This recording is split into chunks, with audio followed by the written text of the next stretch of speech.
Hello, welcome for to my first recorded talk that I will share in my YouTube channel.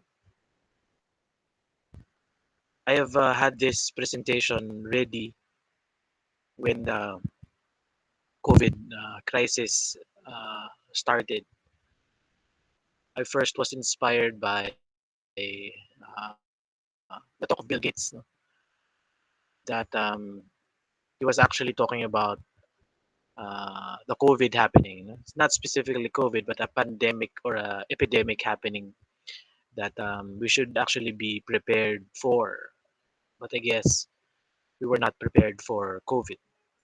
So when I listened to the talk and after reading one of the books that's focused in this presentation on the book was on super forecasting. I'm sharing excerpts from that book and of course points from I believe points from Bill Gates and I synthesize my own points from the two sources mentioned. So I entitled this presentation, Are You Ready for the Next Crisis? Are you ready for the next crisis? So the beginning of this is I would like actually to have a future in peace. My mother was a peace advocate who was actually uh, going around the Philippines in the Bicol region, and he had that time to go around the world to tell her story about uh, her advocacy in peace. So she was also part of the Women Waging Peace. I believe that's an international organization, and she was part of that group. And before she died in 2010. So peace for me is of course um, is part of development. It's part of solving conflicts that we have in first in families, in with with people that we know, in communities, and of course between countries, no? Or even inside one's nation. No? So solving those conflicts is actually peace for me, and of course living together without these conflicts that are unnecessary. There are of course conflicts that are necessary that will contribute to growth, of both parties. But there are, I believe, conflicts that really need to be resolved immediately and are of course unhealthy. For example, uh, the destruction of human property or the destruction or loss of life are not, I believe, not necessary, for such conflict. So we pray for we hope for a future in peace. But today we are experiencing a current crisis, a current crisis, a current health crisis. So we can decide, we can decide whether do we stay in this current health crisis or do we want a future in peace or a future in a crisis. So I believe you would you would like, of course, to have the latter, a future in peace. The outline for today is these 6 points that I have mentioned, that I will mention. First is be in the now. Be in the now. There are people who have said that being in the present, is a gift. No? So let's be in the now. But my second point is we should. But if you are in the now, you should actually also think ahead now. Think ahead now. So if you are in the present, you are consciously in the present, you are aware and mindful of the present, you will still have to think ahead. And the third point is start thinking about the future. Sometimes we are caught up in our day-to-day life, our 8 to 5 work or occupation. We only think of today, tomorrow, no? But we do not think of the future, no? Further than tomorrow, no? Further than tomorrow. So I think we should start doing it. Start thinking about the future. The fourth is go beyond our daily routines. No? Go beyond our daily routines. Um, Later, I'll explain this, but daily routines can be automated now for us and for others. And I believe uh, if you are in a leadership position, I believe the future is more important, should have an importance for leaders like you. And connected to that, of course, delegate daily operations. As a leader, I believe you have to delegate daily operations to others already, so that um, later I will explain. No, your organization is prepared for the present and prepared for the future. So there are two separate leaders, for the present leaders, and of course, leaders who are in charge of the future of the organization. Right? And of course, the last is focus on the future. No? Focus on the future. It is important that we train ourselves to focus on one. No? Um, I've read a new article. I've not integrated that here, but it says do not focus on one future. No? Do not focus on one future. Predict several futures. No? Predict several possible futures. So you do not just stick to one. No? Think of other possible futures. So focus on that. Now focus on the future still. Now, so think ahead. By thinking ahead, you will have to shift your understanding, and have a future paradigm. You have a future paradigm for yourself as a leader. Think ahead, and that's why I am suggesting, of course, uh, you have to assign your daily operations to somebody else, because the business has to, of course, run. But the future isn't sabi nila it's not actually 100% clear, but it's actually translucent. That's the recent article I've read. Siguro I'll mention that in my next talk. Uh, but the article says the future is actually translucent.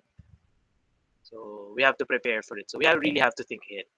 So have that paradigm shift of thinking ahead. Okay. So what are the proofs of thinking ahead? No? For example, I've mentioned in 2015, Bill Gates predicted an epidemic in 5 years. 2015, 2020, in 5 years,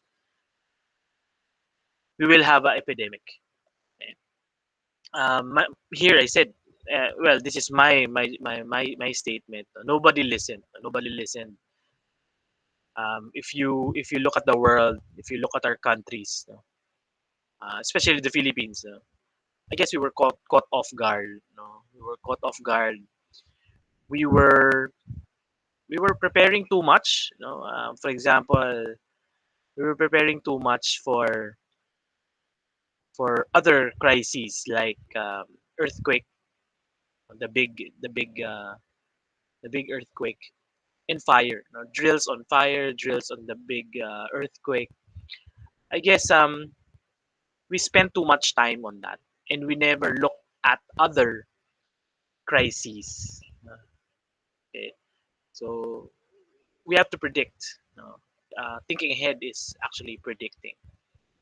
And in 2030, for example, the goal of NASA is to have a crew already in Mars. So a crew will be landing on Mars in 2030.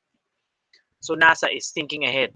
It's 2021 today, uh, and NASA is already. I believe they had this plan a long time, no? A long time even before this presentation of mine.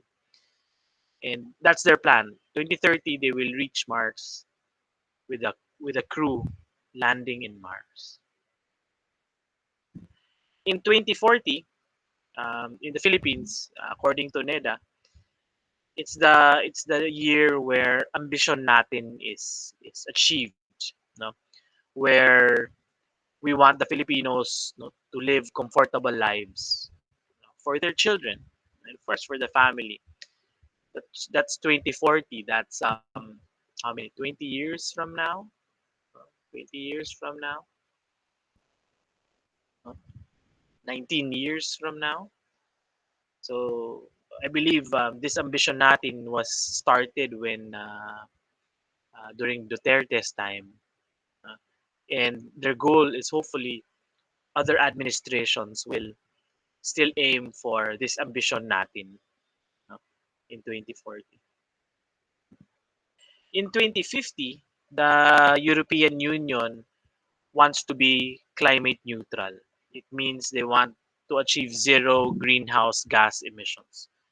Those are the of course the European Unions are the countries that aim to remove our human activities that have greenhouse gas emissions.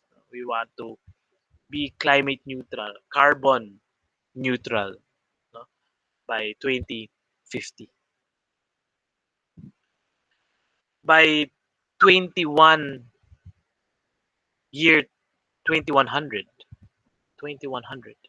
Tama ba yan? Is that a correct term? No? 2100. The 22nd century.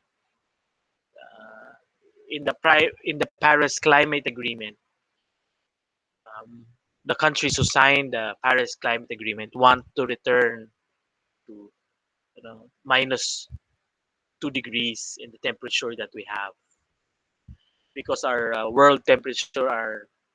world temperature is getting higher, higher by the year. They want to target of lessing it to make it go down, with the help of other countries of all nations. Those who sign there will contribute in returning to and to normalize temperature worldwide. So what do we need to do after thinking ahead? We need to forecast futures. No? We need to forecast futures. We need to study the present, what we're doing. no? The term is doing business as usual, but they said we should not do business as usual already. We should actually have practices, good practices, best practices that really help uh, our human culture. No? So what we can do is actually predict futures, no? Not just a singular future, but several futures. So we should not forecast just one future, because we do not know when we will reach that future or futures or whatever future we can reach. But hopefully it's a future of peace. It's a future of peace. So why forecast the future? Because people have been actually forecasting the future, and these are the examples. For example, um, people said we will have personal drones. No?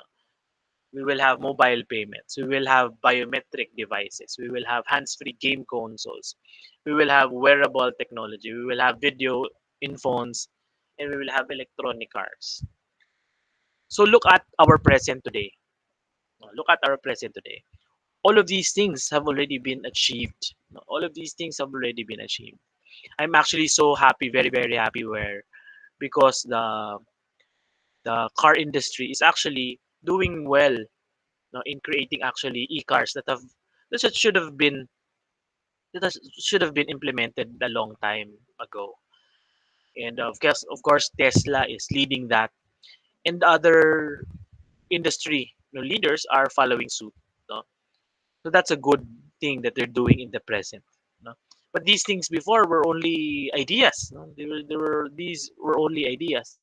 But now, no, we have this in reality already. We have this in reality.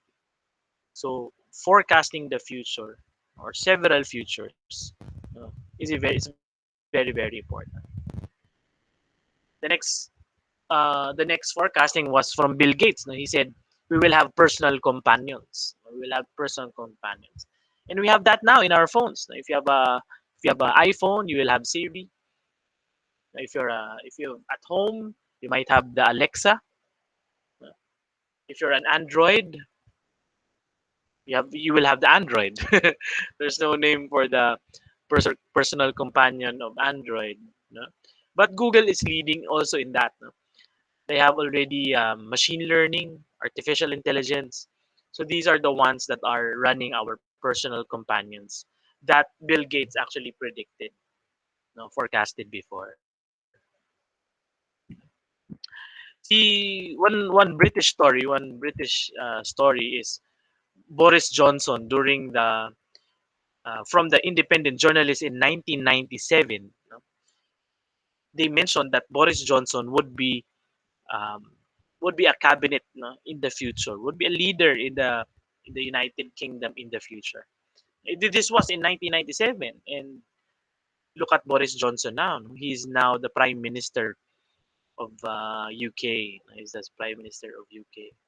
So people, no, forecast the futures. People forecast the futures, and we can determine. No? We can have a certain future like that. No? Thinking of people, thinking of technology, can forecast that. Our minds, our brains are capable of that.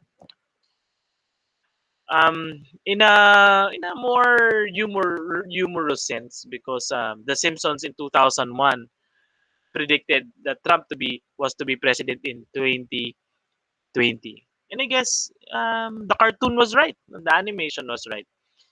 I believe the cartoon itself, the creator, I've read, I forgot his name, did not just predict this, but predicted other things. No, I also guess, I don't know if I am correct. I think the cartoon also predicted 9/11. No, 9/11. That was scary. No, that was scary. But one of the predictions, no, forecasts in 2001, 19 years before, no, 19 years before 2020, Donald Trump would be president. Donald Trump,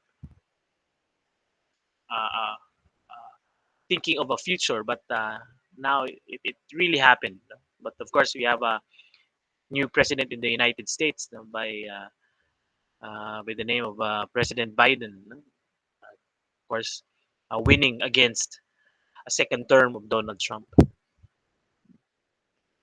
So the book I read is from Tetlock and Gardner. No? So the book is about super forecasters, no, or super forecasting. And the points that I will be giving are actually from them. They are not for me. These points, I believe, when I look back at the book, these are the points that they come it comes from them. No? And I would like to share them to you if you haven't read the book. I would like to share it um, by reading the points. They said that prediction is an art and science.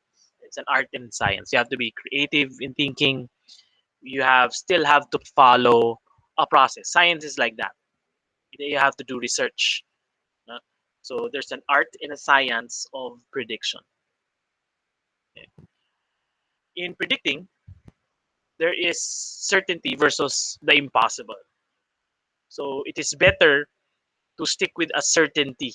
No? Certainty.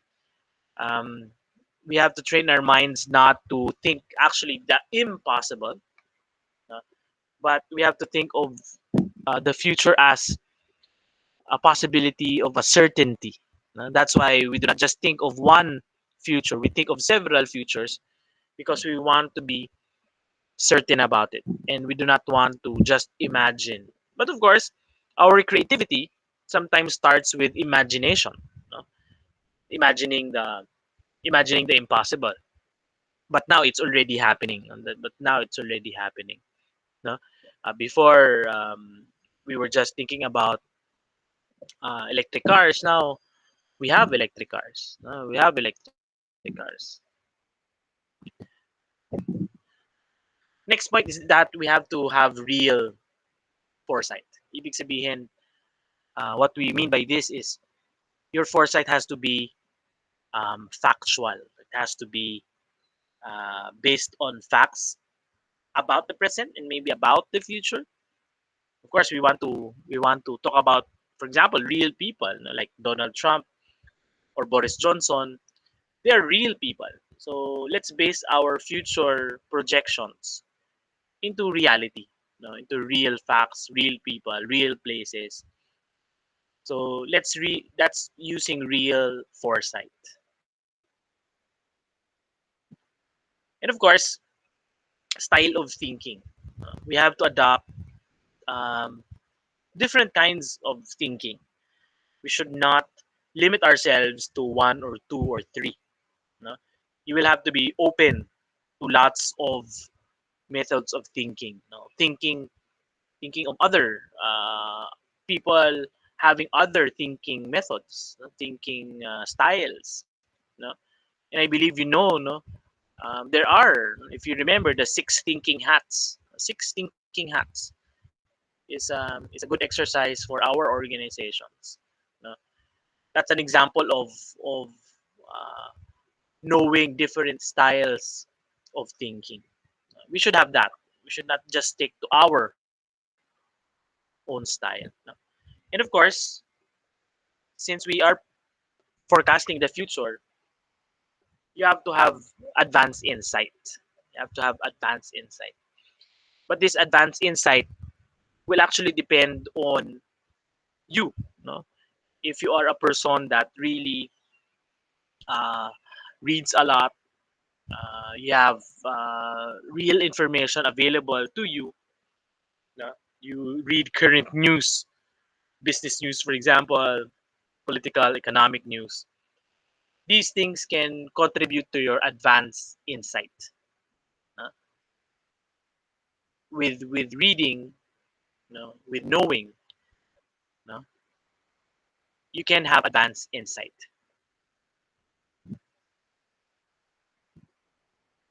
Bear in mind the two basic errors if it is possible to make.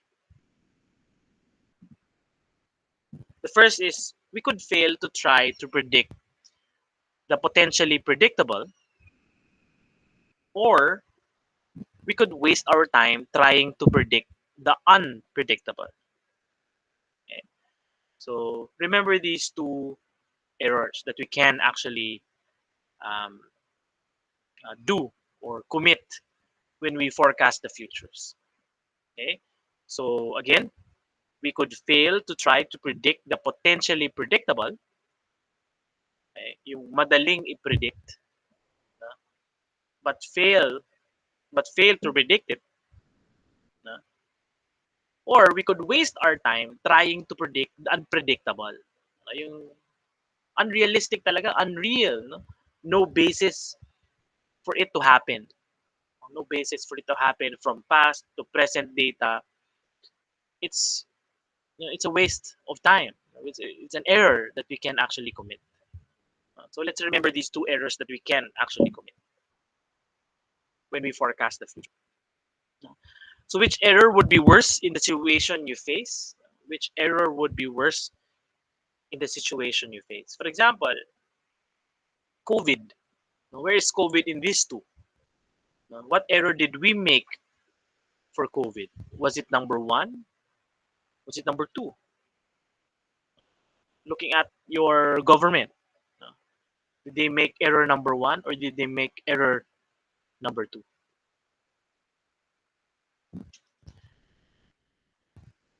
The author said you have to follow this table. No?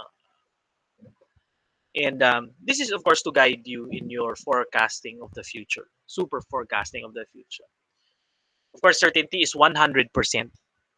No? That is the general area of possibility because things can can possibly happen, but they have a certain certainty. Ito yung sinasabi ng authors. 100% is certain. We can say 93%, give or take about 6%. No? It's almost certain. It's almost certain. We can say it's almost certain. That's 93%. No? 75%, give or take 12%, is probable. So when we use the term probable, they're using 75% as a certainty. When we use 50%, give or take about 10%, the chance about is even. Sometimes people would say, well, it's 50-50. So that's the general area of possibility. 50-50. Okay. 30%, give or take 10%, probably not. So things can actually be things. Most of the things, probably not. It cannot happen. Probably not. So that's 30%. 7%, give or take 5%, almost certainly not. Almost certainly not. And of course, 0% is the impossible. 0% is the impossible. So if we want to forecast the future, we have to use this certainty table. Sorry, but I'm naming it certainty table. But of course, it comes from the authors. And we need to understand certainty, and we need to understand the possibility that it can actually happen. No? It is certain. It can be almost certain. It can be probable. It can. The chance is about even. Probably not. Almost certainly not. And of course, the opposite of certainty would be the impossible. The impossible. Okay. So the things that we can do, specifically what we can do, is aggregating. By aggregating the judgments of many people who know nothing produces a lot of nothing. So collecting people without knowledge, without anything that is useful, you produce nothing. But aggregating the judgments of people who know a little better, and if there are enough of them, it can produce impressive results. That's why I was saying, you should be a person that reads a lot, newspapers, books that are very, very factual. That are very, very factual. You keep yourself updated, because there are people who do not keep themselves updated. So do not get their judgments. No? We have to make sure that the people that you get, no, from what do you get from people? You get data from people. You get their judgments on events, on information. You get people who read a lot, who know a lot, because you will have, sabi dito, impressive results than those who do not have anything to contribute. No? Okay. But aggregating the judgments of an equal number of people who know lots about lots of different things is most effective, because the collective pool of information becomes much bigger. Aggregations of aggregations can also yield impressive results. Okay? So if you are, for example, a political scientist, good. You concentrate on the politics.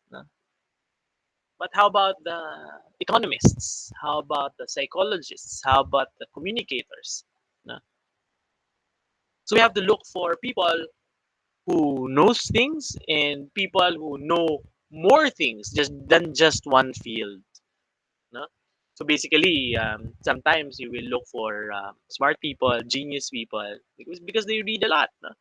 But there are other people who read a lot. No? Sometimes, for example, maybe librarians, for example, no? If they continue to read not just about the library system, the library work, they read a lot of other fields. They can be a pool. They can be part of that pool. Because if you gather more people that know more things, no, there will be more impressive results. than just one person knowing just one thing. Na? Get people who know more things, na?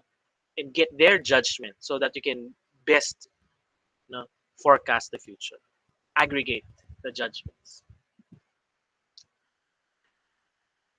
From Jonathan Barron, also from the book, he calls this active open-mindedness. Active open-mindedness. Of course, this is an example of a style of thinking, that your mind basically has to be.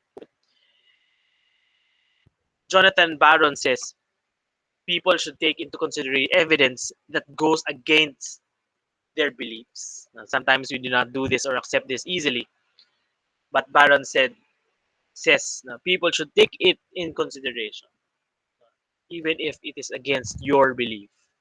Now, be open-minded. Be open-minded about things. Second point, it is more useful to pay attention to those who disagree with you than to pay attention to those who agree. Uh, So another open-mindedness exercise. We usually only pay attention to those who agree with us. No? Pero what Jonathan Barron is saying, pay attention to those who you disagree with. No? Listen to them. Listen to them. Because you already have the other people who agree with you on your side. No? As an active-minded, open-minded person, no? Listen to those who disagree with you, those who have different ideas from you. Changing your mind is not a sign of weakness, because some people say changing your mind is a sign of weakness. It is not. It is not a sign of weakness. You can change your mind, na? Because there are different possibilities and of course certainties, diba? You can still change. You can still change your mind. Change is the only permanent thing in the world. Intuition is the best guide in making decisions. Intuition is deeper. Right? It's deeper. Sometimes it already involves your mind, your heart, your gut, especially the gut. No? Intuition is the best guide in making your decisions. No? But of course, that intuition has to be um, backed up by your experience, backed up by data. No? So you have to be continuously updated. You have to be reflective of your experiences. It will be based from your experiences, past experiences. And when you have that intuition, no, you can have good decisions. No? You can achieve um, good decisions.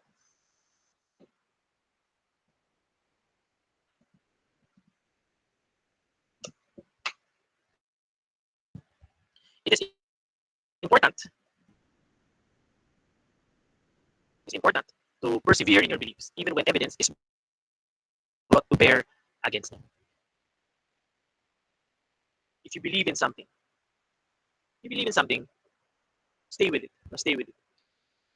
Because one, if you're forecasting the future, it hasn't happened. It hasn't happened yet. No?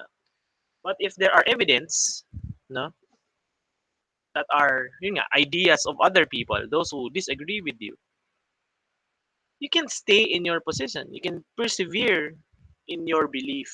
You can persevere in your belief. Sinasabi, the third point is saying you can change your mind. Yes, you can change your mind, uh, but you can also persevere in your beliefs. If you feel strongly about this, if you feel strong about this future, this future you are forecasting, stick to it. No? Stick to it because it hasn't happened. It hasn't happened. Be open-minded. So let's about discuss about super forecasters. You have to get these people, but they have actually um, some points though. Super forecasters are like the departments in our hospitals, the triage. Uh, they're the ones who determine, no, who's critical, who's not. No? So that concept can be adopted to for super forecasters. No? You have to determine what information is critical, what information is not. Okay? Second, break seemingly intractable problems to tractable sub problems. No? So I believe if this is intractable or traceable, uh, traceable problems. So divide your problems, subdivide them. No? Do not just stick to one information. Subdivide your problems. Strike the right balance between inside and outside views. Of course, some of us belong to organizations. No? We have views from the inside. No? For example, if you belong, of course, to a university, for example, you are part of that university. You are a faculty, you're a staff, you are an administration of that university. You will have your own insights as an insider, but consider uh, have the balance of considering outside views also. No? What do other people think about us? No? Uh, that is a concern, for example, of public relations. No? Knowing people from asking people uh, from the outside what they think of us, what they think of the organization. No? So outside views are important. Outside information is also important. No? So strike the balance. No? Have have information from the inside, have information from the outside. Strike the right balance between under and overreacting to evidence. No? So again, no, it is based from factual evidence. No? What is pointed here is that don't underreact and overreact to these evidences. No? Have a balance. No? Have a balance. Um, the slide before is open-minded. No? Open-minded. You have a balance of looking at information, looking at evidence. As a super forecaster, you have to look for the clashing causal forces at work in each project, in each problem. No? That's one job of a forecaster. What are the causal forces that are clashing? No? That are clashing. Okay. Again, conflict is important. No? Um, we may find a better future if there are forces. We get to know these forces better. No? What's fighting, what can be contributing, but basically what are ideas that go against each other. So forecasters have to know that. Strive to distinguish as many degrees of doubt as the problem permits, but no more. No? The mind will allow us, of course, to doubt. No? But there are many degrees of doubt. Don't totally doubt it. Don't totally doubt it. No? Have a certain degree of doubt. No? Um, it doubting is a human, I believe, is a human thing. It's a human uh, part of our human nature to doubt. But you have to have a degree on our doubts. Strike the balance between over and underconfidence, between prudence and decisiveness. No? Do not be overconfident. Do not be underconfidence. Again, the one being asked of us is strike the right balance. No? And it is about prudence. You do not, you know, the right time, the right place, no, to become decisive. No? We are not.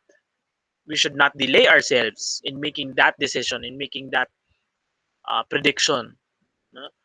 So we have to be prudent and decisive at the same time. Forecasters look for errors behind one's mistakes.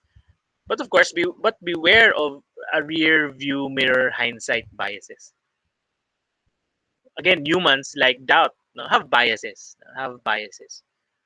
But as super forecaster, we can make mistakes, predictions. We can, of course, make errors in our predictions. No? And you have to be beware of your own biases because those biases might have caused that mistake, that mistake. So that's why you will have to um, yeah, acknowledge yourself, move on, that you made a mistake. No? Uh, but you have to be open-minded. You have to be open-minded, not just your own biases, but listen to the biases of others. Bring out the best in others and let the others bring out the best in you. No? Let others bring out the best in you. Of course, it's not super forecaster. It's super forecasters. No? It's better that you are a pool of people, no, that bring about the best, no, of your members, of your team. No? So help each other, no, to have a forecast that is certain, no, that is certain, because one person alone cannot predict the future, but more people who know lots of things can. No? So the best of people, no, supporting each other.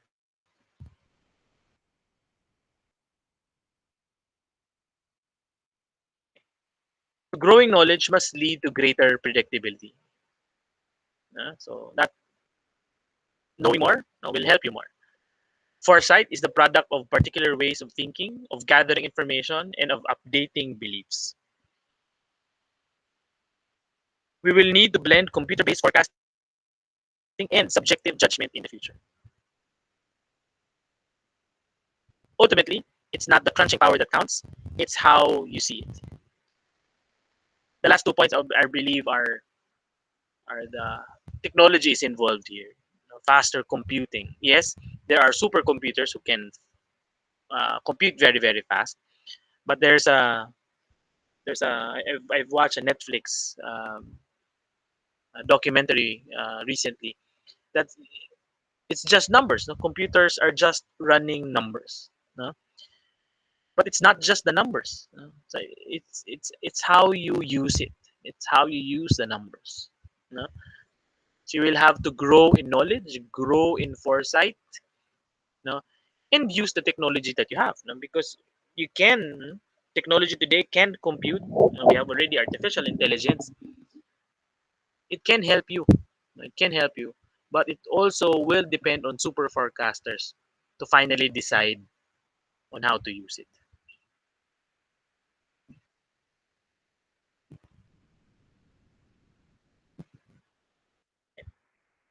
Super forecasters get better evidence from better studies. So we really need to read uh, evidence-based researches, good researches that are really really scientific, no, qualitative, it may be, or quantitative.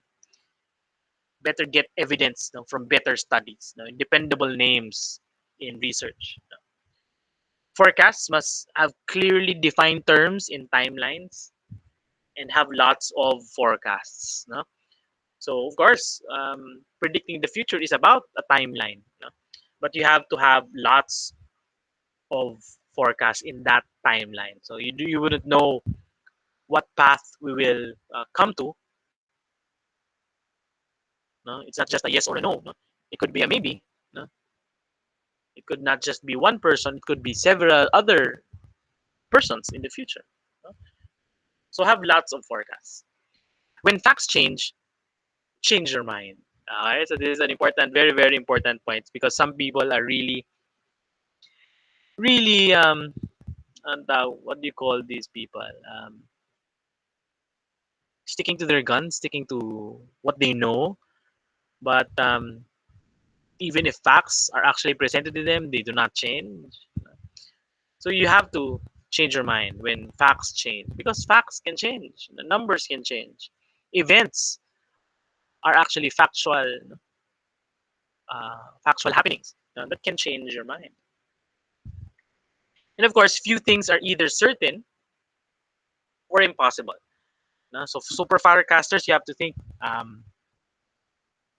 of certain things. There are certain things that can happen. And there are also few impossible things that can happen. Okay, so use the table that we had last time.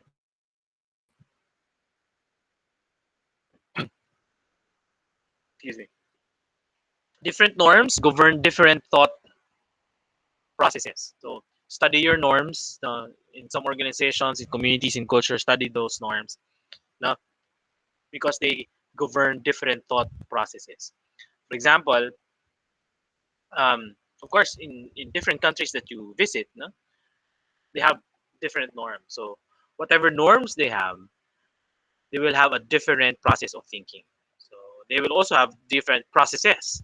No, sometimes you've stayed in a place for a long time and you go to a new place and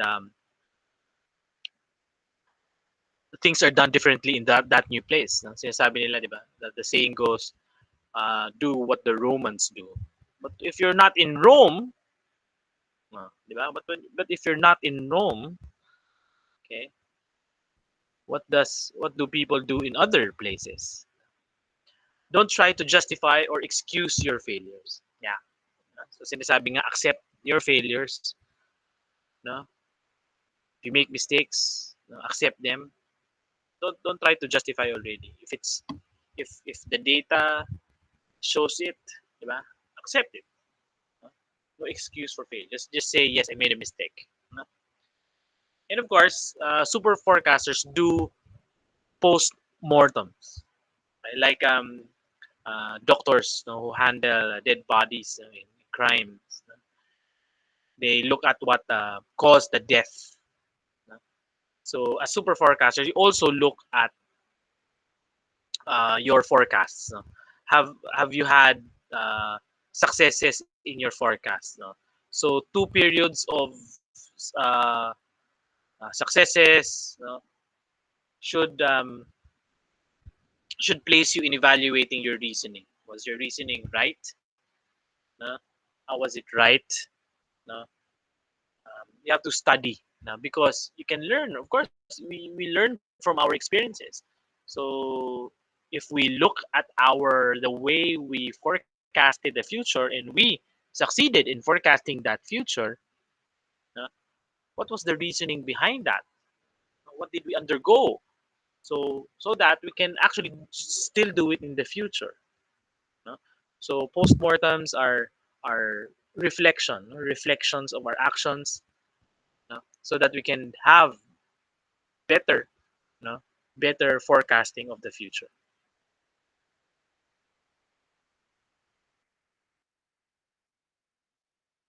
Learning requires doing with good feedback that leaves no ambiguity about whether you are succeeding. So learning is really very important, but you cannot just learn alone. You can learn from other people that see things that you do not see. Okay, and it's better that you are there's no ambiguity about what you're learning. There's no gray area. You really see clearly. No? So continue to learn. Continue to learn. Forecasting is the product of deep, deliberative practice. So you do it often, you predict often. No? What are your successes? What are your failures? This is, of course, practice. You have to practice forecasting. No? You have to practice forecasting in your life. No? You have to do that. No? Because two cases will never be exactly the same. Okay? So two futures will not be exactly the same. Okay? So forecasters should understand that. Uh, One future is different from another future. Okay?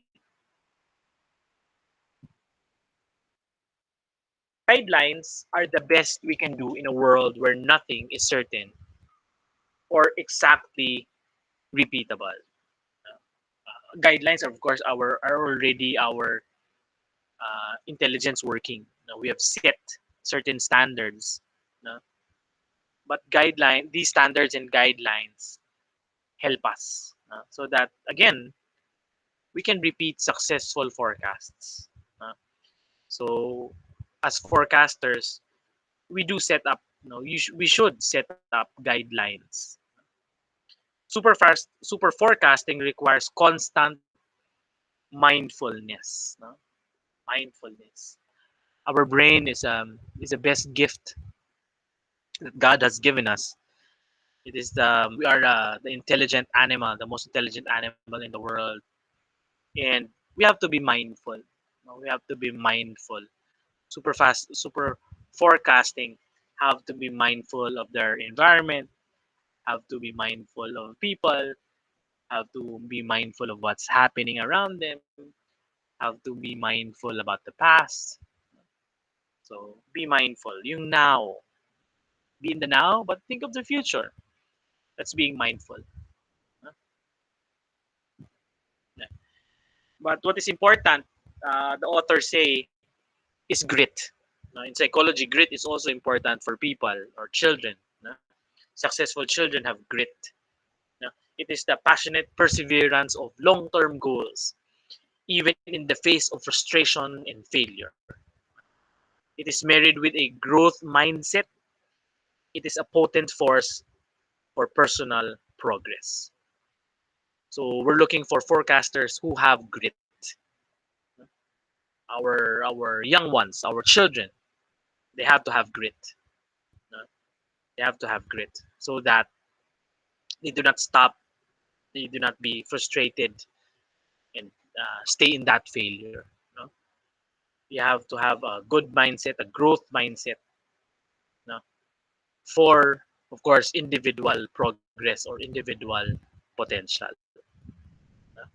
Persevere, passionate perseverance, to achieve your long-term goals. Have that grit as a super forecaster. Try, fail, analyze, adjust, try again cycle. In all the right grit to keep at it and keep improving. Be a perpetual beta.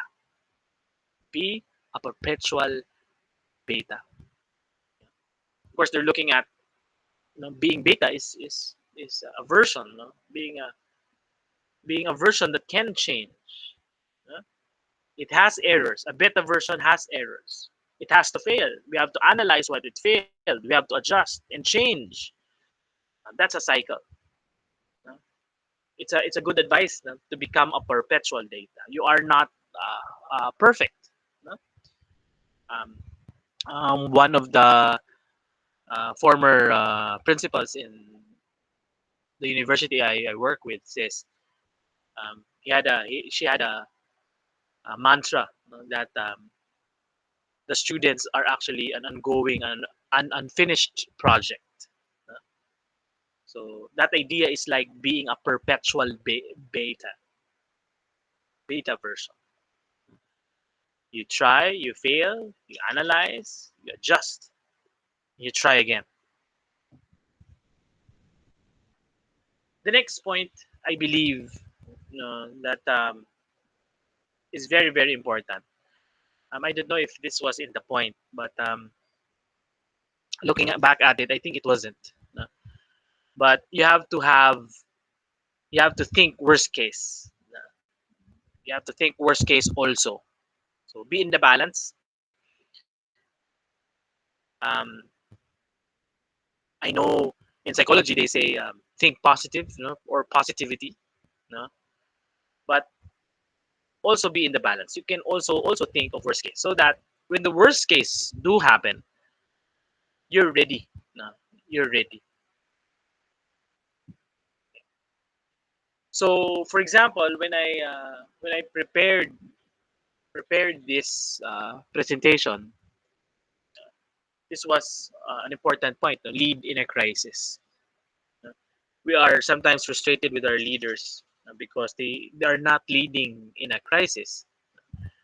But as leaders, or everyone can be a leader. You have to lead in a crisis. No? Don't manage a crisis, lead in it. No? Because our leaders today, like for example, the Philippine government, they're trying to manage the crisis. Look at Duterte. He's trying to manage. His secretaries are trying to manage the crisis. But in the opposite side, look at the vice president, Lenny Robredo. Um, so if you look at history, I believe Lenny Robredo is the vice president who really came out on top of other vice presidents. We saw this vice president in action, leading, through action. No, not by words. No, even if she was being criticized with some of her actions, but she was of action. She was leading in the crisis. Where when the government was not offering testing, no, we're not offering testing for the COVID crisis. No, Lenny offered a model for Malabon, the city of Malabon, Quezon City, and offered swab cab, the swab cab, and it was an idea that showed that she was leading in a crisis. She was not managing it. Uh, The office of the vice president, her and her staff, was leading in the crisis. No? They were not managing the crisis. They were leading in it. They were doing well in helping people, in listening to people, in in asking for volunteers, in asking for resources and relief. No, beyond even the COVID crisis, no, during the three storms that ravaged the country, no, they even led, in that crisis. No. When you lead in a crisis, you say sorry. You have to be remorseful. Sometimes leaders do not say sorry. No, their ego is too big. No, they do not accept that they made a mistake. But if you do, say sorry. Be remorseful. What they say is, if you did something wrong, the best is not ask is not to ask for forgiveness. It is changed behavior. No? And before you change behavior, you really have to be sorry for your sins. No? You have to be sorry for your sins, and that you will be showing, no, uh, change through your behavior.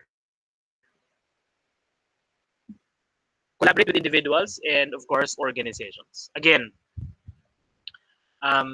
I believe the office of the vice president did this. No?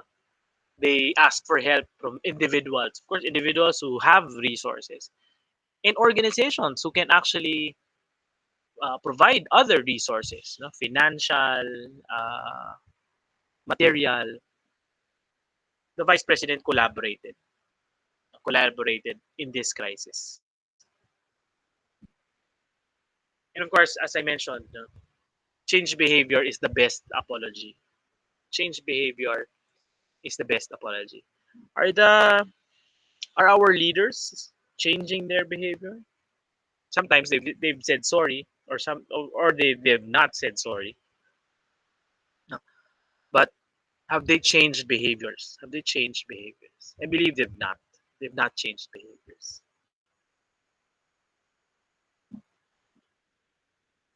Command the future. Um, I believe this is in another book. Um, um, I read this on transformational. Uh, forgot the title, um, but it was a very very good book. I can mention it again in my other talk, or I can mention it in the description to YouTube. I will trace the book again. You can actually command the future. You can call forth your potential. The book says, um, yes, you can wait, but if you already know what your future looks like, no, you can actually call for it. For example, a personal example. Um, I've been obese for a long time. I've been obese for a long time, and of course, the ideal state, the ideal future that I'm in would be having the right BMI, the right weight for the right height. No? That's my potential. So how do I do that? I call forth my future. I do things today, so that I can call my future earlier. So I can call for my future a healthier me earlier. So I will have to do it uh, today and command the future to come here right now. So you can do that actually, diba? You don't have to say, let's wait for 5 years. I'll have to. I can achieve that in 5 years. No, you can achieve it in one. You can achieve it in 2 years or three or four. You don't have to call it for 5 years. Make it earlier. Call forth your potential. Make it earlier. And my idea that I'd like to share with you, after reading these books is to change from a 3D perspective to a 4D perspective, a spherical change. No, there's a book, 360 degrees of change, but that's 360 degrees alone. No? But there's a certain 4 degrees, 4 degrees or 4 dimensions of change, and I call it spherical change. It has to be a spherical change. And when you look at the spherical change, um, I believe there is a this is change in 4D. The fourth dimension is time. When you say fourth dimension, it is actually time. 4D is a location of an object in space-time continuum. Past is where you cannot go. The present is where you are. But of course, you can summon the future now, diba? Now, and of course, the future is where and what you can be. Where you can be and what you can be. That's the future, and that is the change that we want. And time is of the essence. Time is very, very important. We do not usually consider time, but now we have to consider time if we really want to change in the fourth dimension. So when I look at the spherical change, we have to change, and we have to change our destiny. No? And we use length. I use length as a description of destiny. No? How how long will you reach your destiny, or how short will you reach your destiny? It will be up to you. No? I use height. How intense, no, will you be in achieving that destiny? The intensity, the weight. What is the inside or outside influence that you will have? Because it will be have the weight will have a force in you that can influence you. Will it be light? Will it be heavy? A light influence, a heavy influence. The breath, the breath is the change has to be wide reaching, wide reaching. And of course, the last description of spherical change is depth. Uh, like height is an intensity also, uh, going deeper than usual. Now, change has to be intense in uh, spherical change. Depth, it has to have depth. Change has to have length. Change has to have height, weight, breadth, and depth. If you really want to change and follow the concept of spherical change. The next point of that book that I've read is lead a transformation. No? Make change as a habit. Uh, Make change as a habit. To lead the transformation, you have to, of course, start with you. Start transforming yourself. Before you change the world, you have to change yourself. That's true. It has to be a habit. Lead that transformation. Lead that change. What change would you like to be in the world? People have to see it in you. The world has to see it in you, so that when they see you, they see you as a leader, and you want this transformation to happen, and they will follow you for this transformation to happen. But it has you have to let them see it in your habits. We have individual leaders who are transformation leaders. One is Greta Thunberg, who is still in, who is a climate activist, who is still in, what do you call that? Who is not has not yet gone back to school. She is in strike because our leaders, our countries have not yet responded to the climate crisis. So she has actually moved people. No? She has actually she is transforming the world, and people are actually following him. She's actually leading. Next is Jacinda Ardern, the New Zealand Prime Minister. I believe New Zealand is one of the countries that responded well to the COVID crisis. No? And one transformational leader are, of course, women. Women like Leni Robredo, uh, our vice president. These are individual leaders, but are transforming where they are. Transforming people, transforming the communities, transforming their countries where they are. No? So sinasabi, no, grow where you are planted. So these leaders are transformational in their own right. No? So if these are leaders, I can also show you companies that are actually also transforming the world. So this is from InnoSight.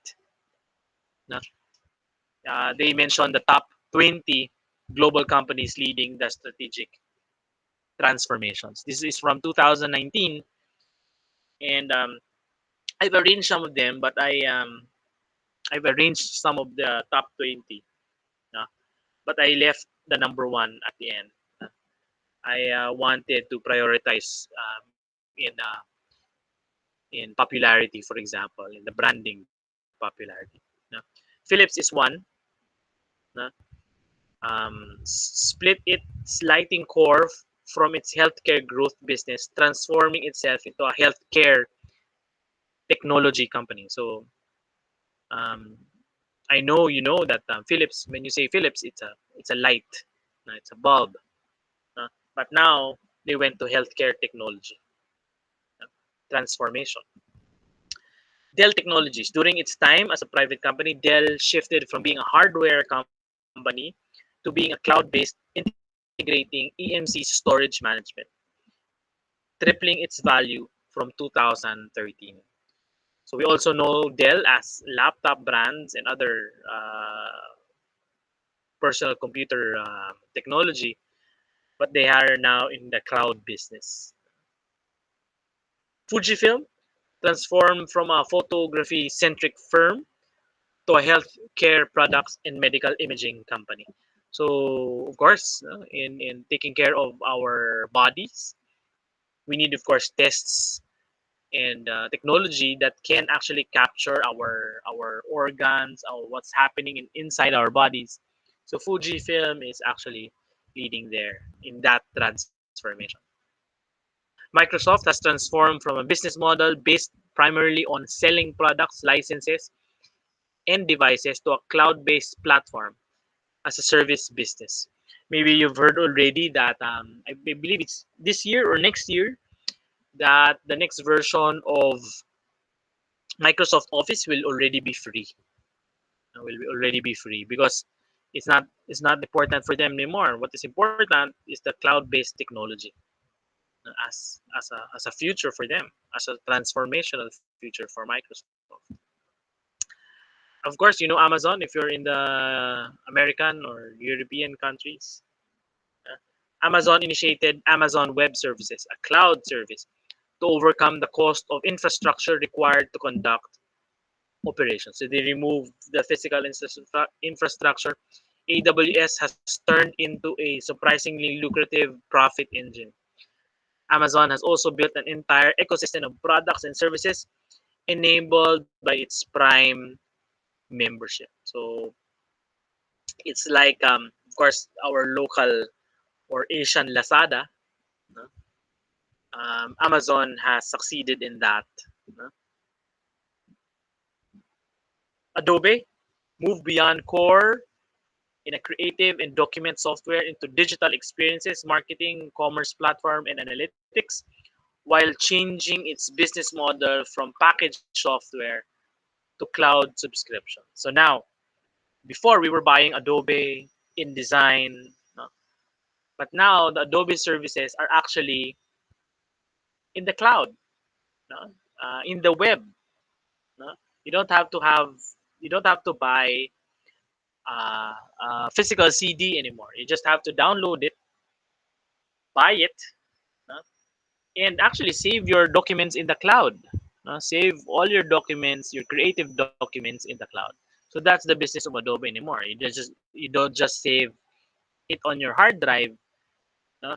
The software that you need, no? The editing software that you need. No? There are various editing softwares of Adobe, but they're now in the cloud. You can work anywhere. No? You can work anywhere, access your files anywhere.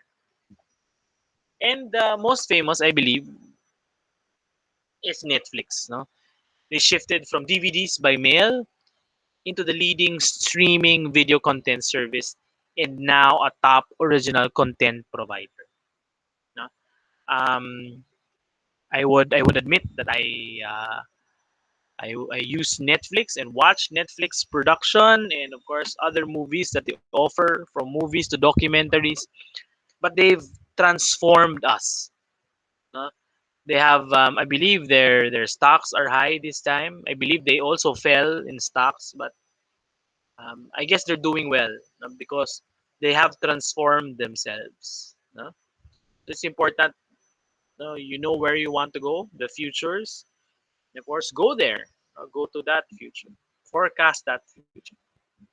Okay. So my ending question is this: will you be the next to transform yourself? Will your organization be the next organization to transform themselves, no, into a better version of themselves? Will you be that person? Will you be that organization? The future is calling. The future is calling you. It's calling me. It's calling your organization. And what we need to do is to answer. Thank you very much.